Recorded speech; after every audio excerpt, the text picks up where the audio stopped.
I'm Grant. And I'm Nathan. And today we're going to talk about a tournament in review. It's something we've never done before. We've done a few practices. We're going to do a doubles for the LGT for the Friday evening. I'm going to take the Dark King, the Drukhari, and you are taking... I'm taking the World Eaters. So the... Yeah, but for the background. But the idea really is we'll go through our lists now. We kind of know who our first matchup is anyway. You talk through your part, I talk through my part, we'll talk through some of the synergies and ideas after practice, and then we'll take you on the day to show you and do a little bit debrief afterwards. Okay? Should we dive into lists? Let's dive into lists. My half of the Wargamers doubles. I have brought 2 units of 10 Jakhals, a 5-man squad of Berzerkers, with the champion with the Icon of Khorne and a plasma pistol and an eviscerator, and the rest are the bog standard kind of guys. Then I have another unit of 10 Berzerkers, all fitted, kitted and cabooted. 3 plasma pistols in there, 2 eviscerators and the normal guys. Potentially could be led by a Master of Executions for the fight first and kind of deterrent. The hammer and the anvil kind of situation there. And then I have a rhino primarily to kind of get the guys up the board, but also to kind of use it as a bullet sponge and a bit of a screening tool there to kind of prevent counter charges and scenarios there. And of course, what World Eater list isn't complete without Angron, the daddy blood surger, the rage machine. Angry Ron. He's there really to be a target and to kind of punch back to anything that people bring.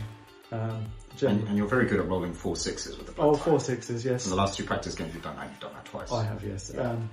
So the average of bringing him back is quite high for us on our practice games. We completely fail on all 3 games, I'm sure. Yeah, and then on the day it will completely whiff. So that's the list. Exactly 1,000 points? Exactly 1,000 points, I believe. Nice. Yes. Okay, cool. We'll put the list obviously in the description below and all that good stuff. Yep. Just talk through kind of the options, because we've played with putting the Master Executioners gives fight first, right? Yes. So you've done it either way, haven't you? And what's worked, what hasn't worked? So what we've done is that we've kind of played with the Master of Executions in the 10-man squad, but we kind of feel that that's kind of a bit of a wasted tax, because the 10-man squad is good at holding objectives, but we're kind of losing the ability with the... It just doesn't get used. Doesn't get used. Yeah.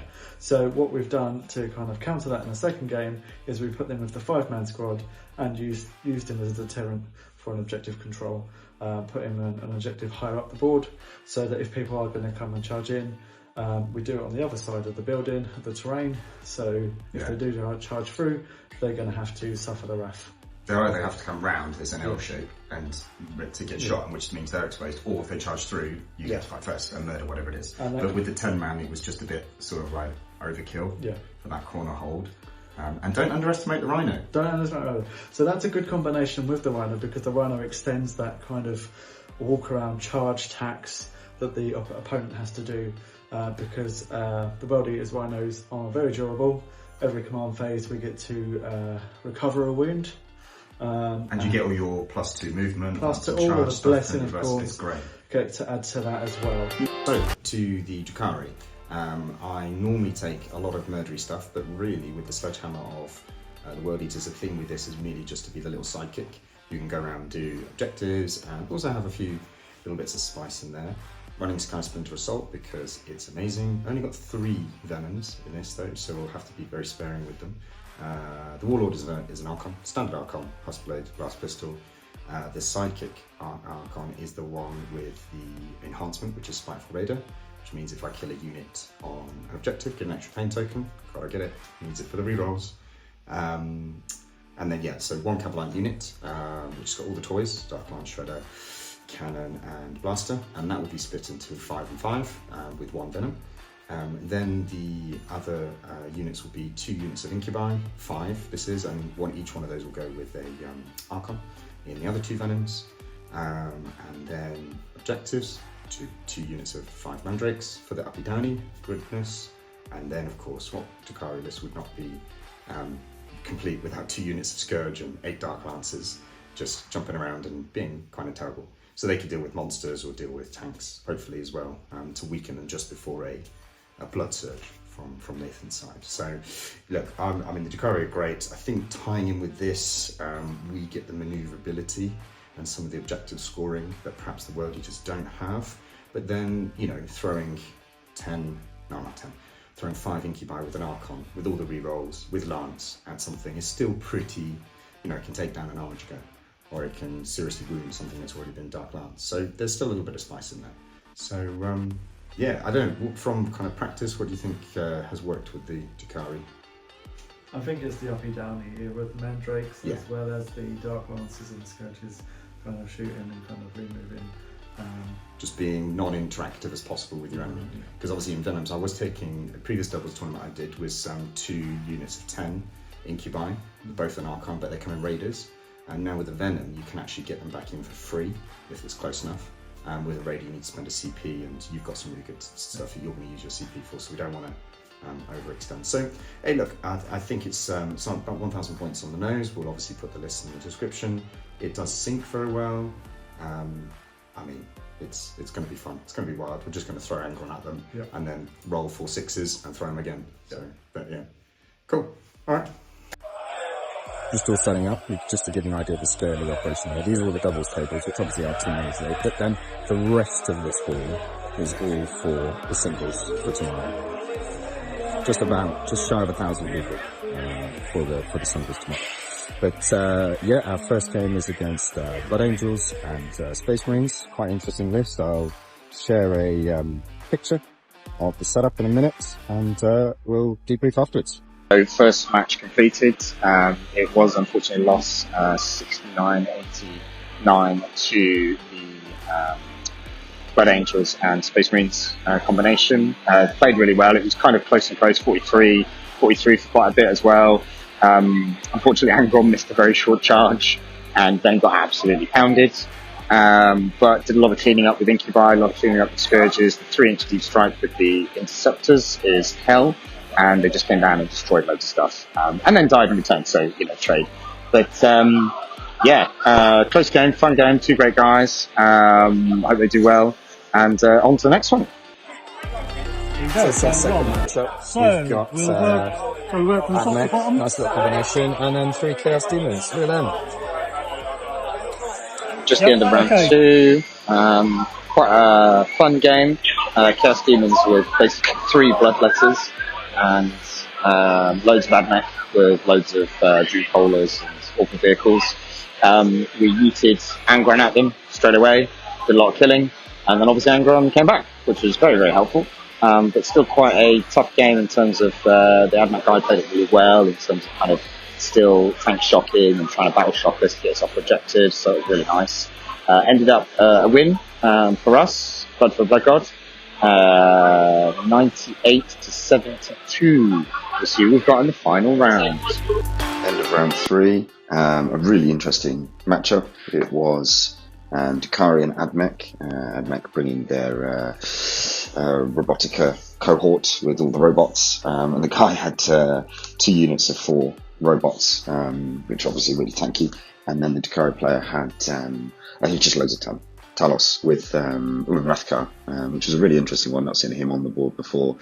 Again, yeah, everything's sort of toughness 7, toughness 9, toughness 10, quite hard to take down. And there was a couple of mistakes on our part. It ended up being a loss, 81-90, still quite a high scoring game. A couple of mistakes, I think, left a little gap in a building, which he got a very lucky first time charge of some mandrakes into some Scourge, killing a couple of them. But then pivots at the end of the game. We got one of our mandrake units down. Devastated their mandrakes, devastated their Scourge as well, which was really strange. But just the tanks of those robots going through the middle were really hard to kill, and Angron couldn't kill quite everything. He survived. First game he survived through. But yeah, it was a close game. Fun game, and always good to learn. So we'll head back and see what we can learn from it. So now back, we're going to have a quick debrief on it. What are your takeaways from it? What do you think worked with the synergies? Synergies, I like the fact that I was kind of more of a melee focused combat army, and you were kind of more kind of sneaky, reactive movement in response to the threats and how they came from. I think that was a benefit for us, but also a negative.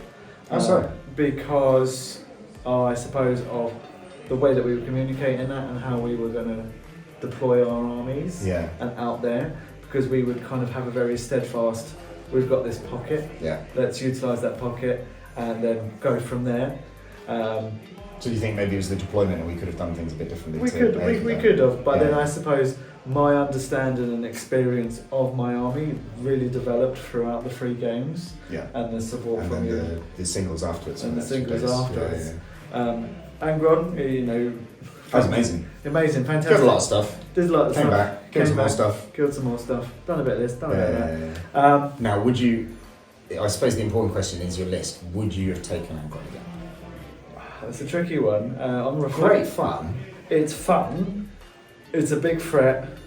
Point-wise, I could have stuck, you know, maybe a Demon Prince in there, maybe some more 8-bound or some 8-bound, and we could have maybe done a few more things. More things, saturated the board, target saturation, maybe a little bit more kind of screening with the Jakhals and the World Eaters, or the Berzerkers.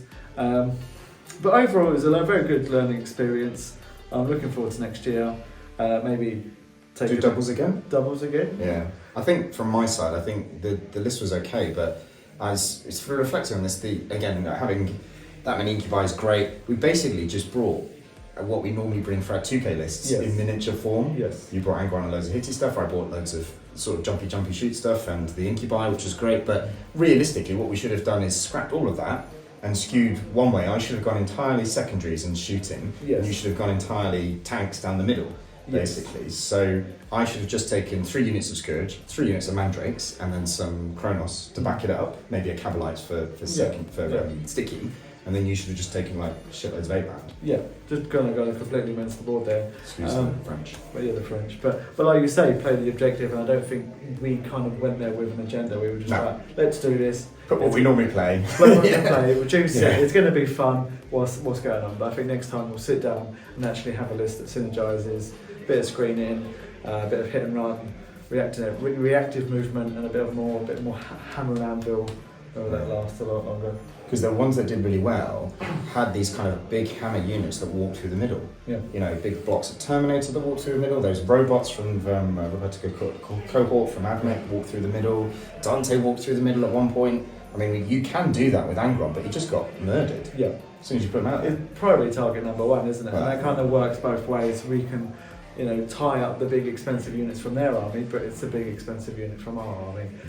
You know, in the second game, he completely minced the Chaos Demons.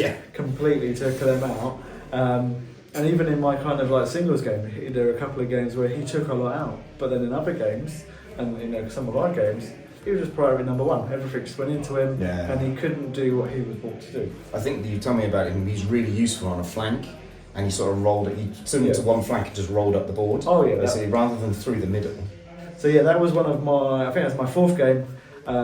Pocketed him for learning from our doubles games, put him in a pocket, waited for my opponent to kind of do what they were doing and where they were prioritising their main objectives.